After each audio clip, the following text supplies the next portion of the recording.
blood and hail. 6 weeks since the former king had betrayed his people and Mastana.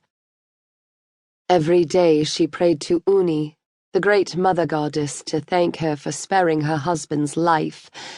Caecilia let Aunt go. "Appa! Appa!" the boy called to his father as he scooted across the room. The nobleman hoisted him under his arm, keeping sticky fingers at a distance. He winced in pain when the child accidentally bumped his injury. Sitting down on one of the large bronze armchairs in the private quarters, he settled Aunt on his lap. Every inch of the boy's face was thick with pigment. His fringe was stuck high in a cowlick. "You look like a demon," Mastana chuckled. "He was being naughty, Appa," said Larke, venturing forward from his mother's protection. Now his brother's temper and threats were contained. "You should punish him." Mastana signaled the 4-year-old to come and sit on his other knee. Larke was careful not to bump his father's arm. "No need. It's just Aunt's high spirits, and this is a special day after all." Secure that he'd avoided a spanking, Aunt grinned. Caecilia frowned at her husband's favoritism of his youngest son. He was as lenient as she was impatient with the boy's recklessness. Mastana recognized his own temperament in him, fearlessness. "Be careful, Belle. He'll dirty your coronation robes." "A few red marks won't show on purple," said Mastana. "Besides, as his hands are already covered vermilion, he may as well help paint my face as well for this masquerade. Don't you agree, little soldier?" Aunt nodded and slid off his knee to head across to the bowl of dye that had caused the commotion in the first place. "Me too, Appa." Larke slipped from Mastana and trotted after his brother, confident now his father was prepared to condone being messy. Caecilia was not so obliging.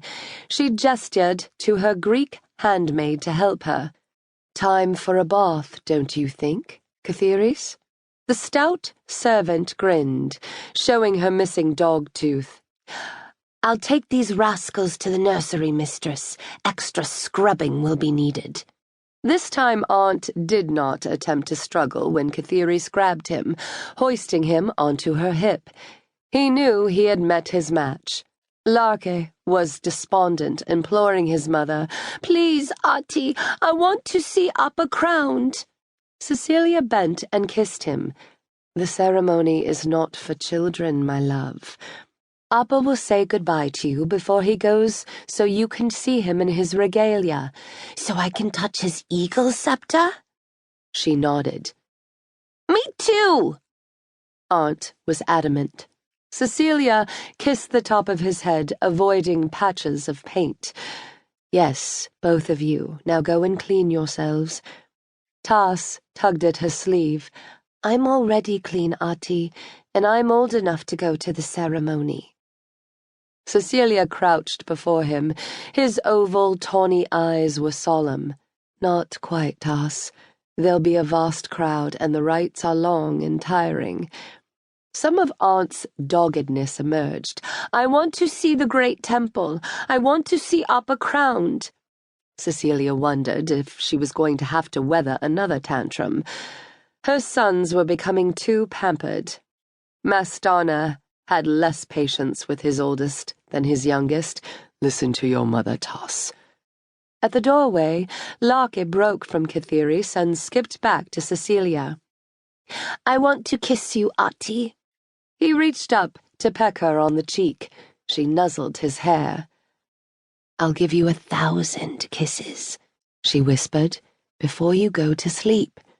Caecilia watched the maid lead her sons from the chamber with its high ceiling decorated with rosettes and its walls with the horizontal stripes of red, green, and blue skirting the top and bottom. She was still grappling with living in the palace. She missed their family home. Even though they had lived in a mansion, it could not compare to the luxury of the royal residence. Caecilia moved across to